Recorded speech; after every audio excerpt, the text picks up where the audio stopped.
Good morning, beloved. Good morning, good afternoon, good evening. Whenever it is that you are watching broadcasts, hello, hello, hello, hello. It is wonderful connecting with you, saying hi. Hello, how do you do? What is happening? What is going on with you? Blessings, blessings, and more blessings I speak unto you. For those who will be live, yes, yes, yes, let's do it. For those who will hashtag and replay, I love it. For those who will be on and I don't know you on and I might not never know you on, I can appreciate that. And for those who will be used by God at some point down the road to encourage this girl, let's make it do what it do. Let's make it do what it do. Let's make it do what it do. Blessings, blessings, blessings, and more blessings I speak unto you. Um,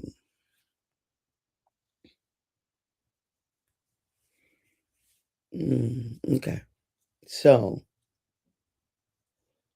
um, so all week long we've been talking about this notion of this notion of privileges and opportunities, and us being the privilege and the opportunity. So that's been our focus. That has been our conversation. That we are indeed privileges.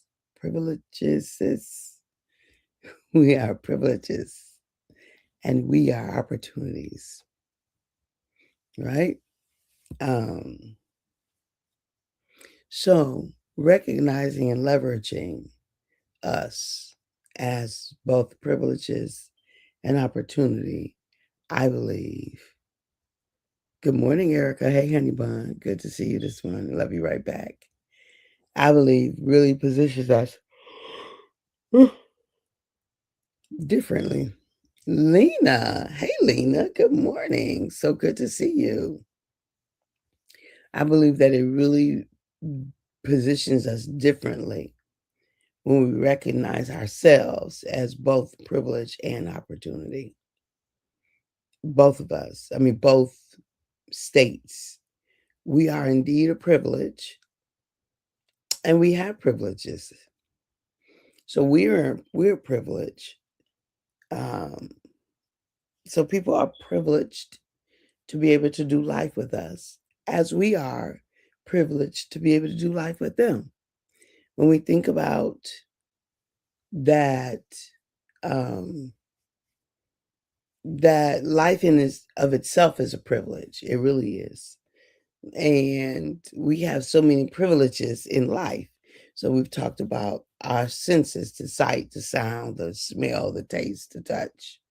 It's a privilege to be able body and sound mind. Good morning, Cuckoo. Love you right back. Like it's a privilege to be able to get up, to move, to do, to make your own decisions, to be autonomous. Like that is a privilege, y'all. And let's not take that for granted. Let's not take it for granted to be able to wake up on your own and to decide that you're gonna get on a live, to decide that I'm gonna do a live. Like it's a privilege. And so I'm very, very, very grateful for that privilege. Pardon me. And good morning, cousin. All is well. I pray the same for you, right? And so, yes, it is an absolute privilege to find ourselves in those spaces doing those things. And then when we think about, and then it's a privilege to just be in each other's presence and company and to share and to love and to be and to all those things are privileges as well. And so we don't want to forget how we are privileged. Like we don't want to forget that. Uh, just that, that we are privileged in so many ways and that we are privileged. Now, this is the thing, recognizing and leveraging it. Imagine raising children from this vantage point, letting them know that they are privileged, that they are privileged, and that they bring opportunities with them.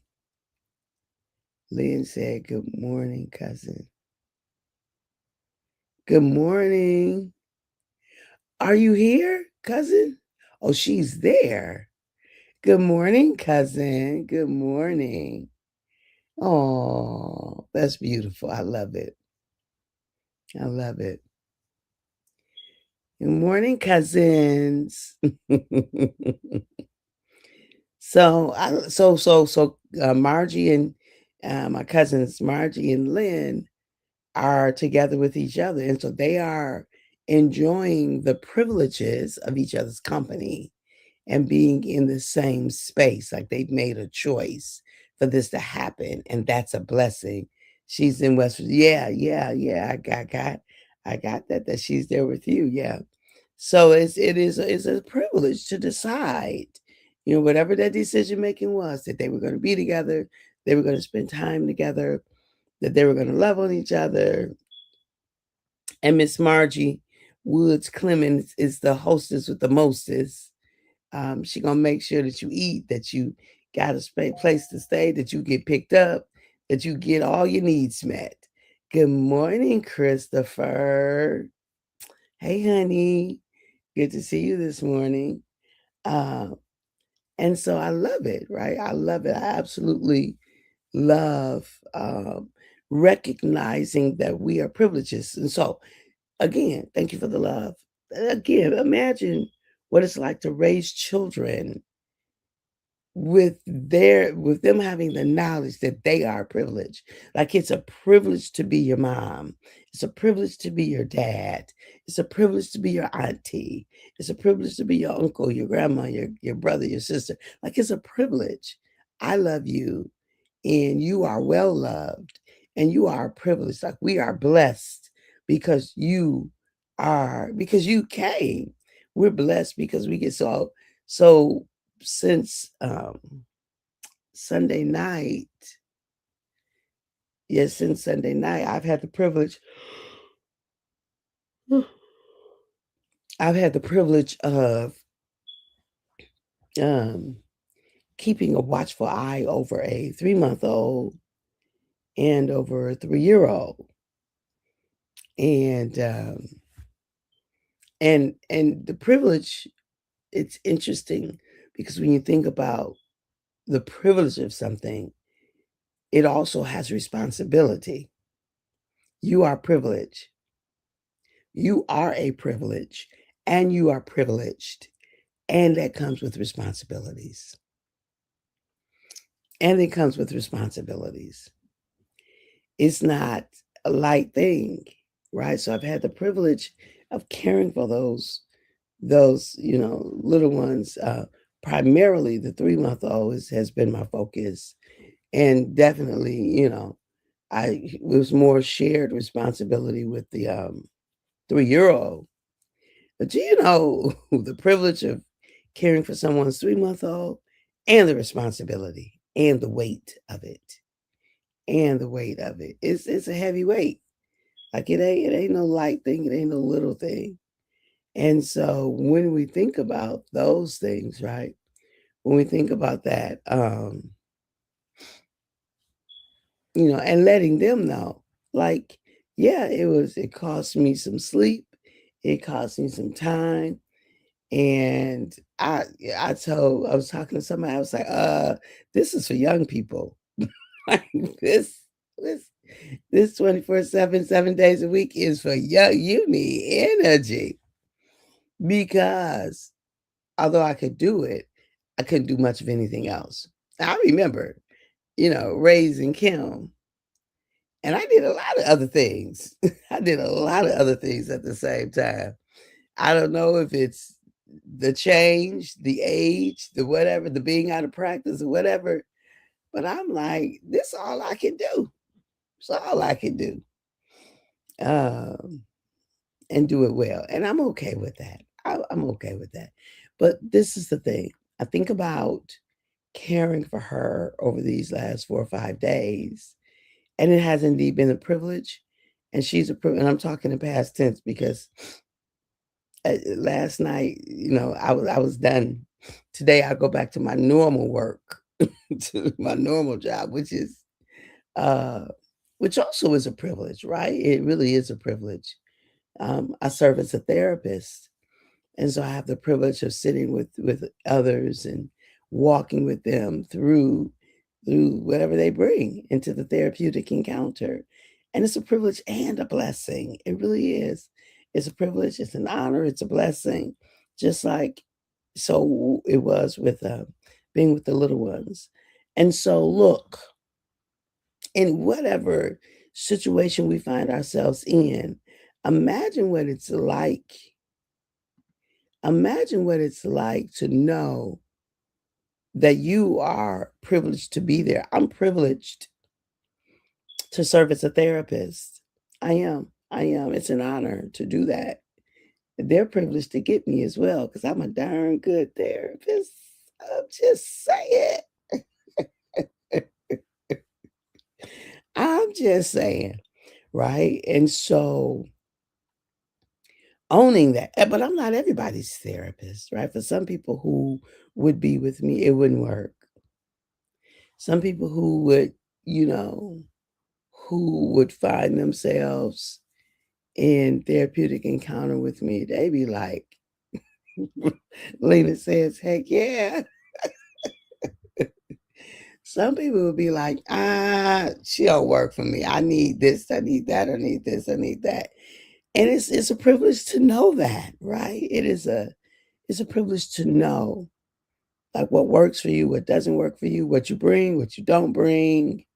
Like it's a privilege. All that is a privilege. And so I'm very, very grateful to be aware, to be aware. So look, I'm inviting us, first of all, to know that we are privileges ourselves. I'm a privilege and I'm privileged, right? And when I know that, I bring like my opportunities are leveraged. I bring so many more opportunities. We bring opportunities with us, period. We have opportunities, period. But when our mind knows that we are privileged and we are privileged, we show up different. Like, yeah, look, I'm privileged to be in your presence and you privileged to be in mine. And so let's greet each other as such. Let's respond to each other in such a ways. Let's know that this is our lived truth, that we are privileges one into another. And for those of us who get the opportunity to speak into young ones' lives, look, let's pour it into them. Do you know you are a privilege? Now, we ain't saying raise folk who take, who, I don't want to say this. What do they do with their, we're not talking about people, I don't know how to say it, but basically we need a balance in it all because if we take our privilege and use it against others, if we take our privilege and then we interpret that to mean that other people are not, or if we don't recognize, um, so say for instance, those of us who are able bodied, who can get up and move whenever we want to, who can do what we want to, who can go where we want to. But if we don't recognize that there are others who are not, who need some extra support, then we are not, I don't want to say, I don't know what I'm trying to say, except that we're not using our privileges well, right? We're not honoring, for me, it is always about caring for others and loving others well, just like we love ourselves. From the place of loving ourselves, that we love each other well. And we got to recognize that we do have these privileges, but not everybody does. And sometimes we have to make accommodations for people who don't have the same. So if you're not able body, right? Um, and the different things that would stop just because you have that privilege and that ability and that access. Sometimes we have to make sure that other people have access to privileges that we just naturally have, right? To privileges that we just naturally have. Um, and so So let's just talk about like in the West, it's been a privilege to men have had privileges over women since the beginning of the colonies. Because men owned land, men, you could almost take it back to biblical days where it was interpreted and that men were the lineage and that, you see the stories of, I forget the name of them, the sisters who, when the 12 tribes were um, dividing the land, and it was only the daughters left, and they wanted to tell them they had to get married and da da da da. Anyway, that nonsense carried on to all the way. I mean, up until the early 70s, women, late 60s, early 70s, women couldn't have their own accounts, couldn't have their own credit cards. They had to say, well, my husband said that I could get this refrigerator, go to Sears and Roebuck, and what the what? What the heck? So it was gender-based privilege. It sounded like something out of a movie, but it was real, and it wasn't that long ago. And at least we forget. Pay attention, y'all. If any of y'all saw, what was the movie with the ladies with the red capes? Pay attention, because folk trying to get us back there again, and we ain't going. What y'all know the movie? It was a scary tell of the times. The movie with they were handmaidens, handmaiden. If you ain't see it, you need to watch it. The Handmaidens. Yep, scary time. All right, y'all. All right. I appreciate you. I do. I do. I do. Next time you see me, I will be in Grenada. Coming live from, wait, is that true? No. Well, yeah, this is true. All I can say is, homie, don't play that. Homie, don't play that. We ain't having none of that. No, no submission like that. That's nonsense. Jesus came and leveled the playing field, just in case you don't know. No male, no Greek, no Jew, no Gentile, no female, no male. Look, he came and he leveled the playing field. And just in case you don't know it, I'm a Jesus follower, okay? I can get with some Jesus because Jesus came. Love was first. Take care of your neighbor. What's up with the Samaritan that y'all walking past? You pious religious leaders, da da da da, so on and so forth. No, no, no. If love ain't driving the train, I'm off. Peace out. You go for it. And I really prefer to stop that train, to tell you the truth, if something else is driving it, because we in trouble when other stuff drive the train. Love ain't got nothing to do with it. What's love got to do with it? Everything. Everything. We can get to things like the Handmaid's Tale, or we can get to thinking that one half of the population is more important, more valuable, more whatever than other halves, when we don't let love drive or lead or inform or reconcile. Craziness. Anyhow, I love you. I do. I appreciate you. I thank you. I value you. And at the moment that God gave us our breath, me and you, we forfeited, we relinquished, you and I. We gave up the right to not be amazing. Have a fantastic day. An amazing one. I'm not getting ready to do the Tabitha Brown because that's what I was hearing in my brain as I said that. That's how she be sounding. All right, y'all. I appreciate you. I'll see you on Monday's the holiday. So I will not be on Monday, on Memorial Day. I will not be on Memorial Day, but I will see you on Tuesday. All right, love you. Bye bye for now.